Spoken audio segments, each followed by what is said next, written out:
భారత మహిళల జట్టు ఐసీసీ వరల్డ్ కప్ గెలిచిన నేపథ్యంలో మచిలీపట్నంలో ఆనందోత్సవ వాతావరణం నెలకొంది. మంత్రి కొల్లు రవీంద్ర ఆధ్వర్యంలో మచిలీపట్నం బస్టాండ్ సెంటర్, కోనేరు సెంటర్లలో ఏర్పాటు చేసిన పెద్ద స్క్రీన్ల వద్ద క్రికెట్ అభిమానులు మ్యాచ్ను వీక్షించారు. ఈ మ్యాచ్లో భారత్ విజయం సాధించి విశ్వ విజేతగా నిలవడంతో బైక్ ర్యాలీ నిర్వహించడంతో పాటు టపాసులు కాల్చి సంబరాలు చేసుకున్నారు.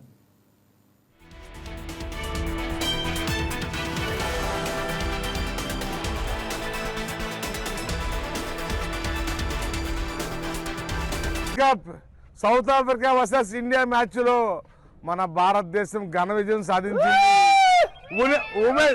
ఫస్ట్ టైం మన ఆడపడుచులు, మన దేశపు ఆడపడుచులు ప్రపంచాన్ని గెలిచి ఈరోజు కప్పు సాధించారు.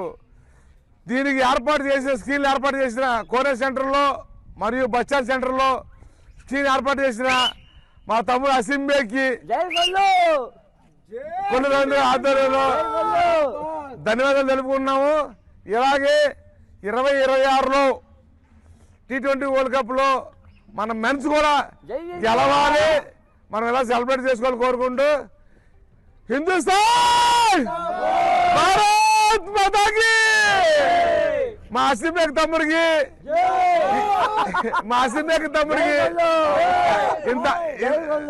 ఇంత అవకాశం కలిగి మా ఇంటికి వెళ్ళి చక్కగా ప్రశాంతంగా మ్యాచ్ చూద్దాం అనుకున్నాను. కానీ షాప్ నుండి వస్తుంటే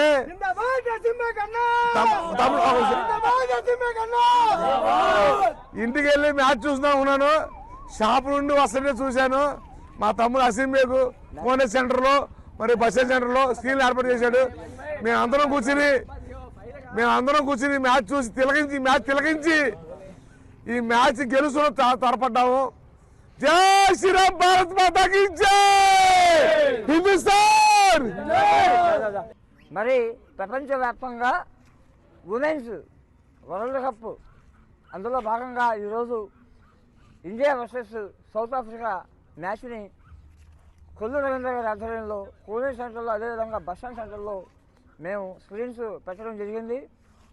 ఏదైతే మన ఇండియన్ ఆడబిడ్డలు పులిలాగా ఆడి వంశీగా చేసి 52 రన్స్ తేడాతో మన ఇండియాని మన ప్రపంచ చరిత్రలో ఫస్ట్ టైము ఉమెన్స్ గెలవడం అనేది వరల్డ్ కప్లో ఫస్ట్ టైం. ఇది మేము చాలా హ్యాపీగా ఎంజాయ్ చేసాం. We are proud to be Indian. We are Indians. చాలా చాలా సంతోషంగా ఉంది. అదేవిధంగా